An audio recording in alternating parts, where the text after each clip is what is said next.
เวลาก็เศษเงินเศษทานที่ผ่านมาเพียงเมตตาฉันมาเป็นครั้งคร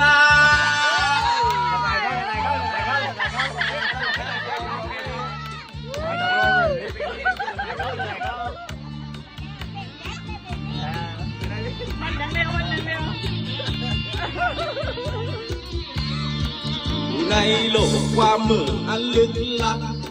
ดวงสะดับรับได้แต่สำเนียงมองหามองเห็นก็เป็นเพียงในความฝันยามฉันลืมนอนก็ตื่นมาบ้านพบกับความหมาย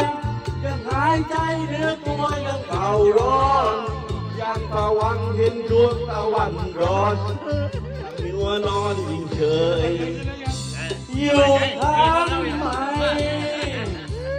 จึงมาเป็นวันนี้เป็นวันเดียว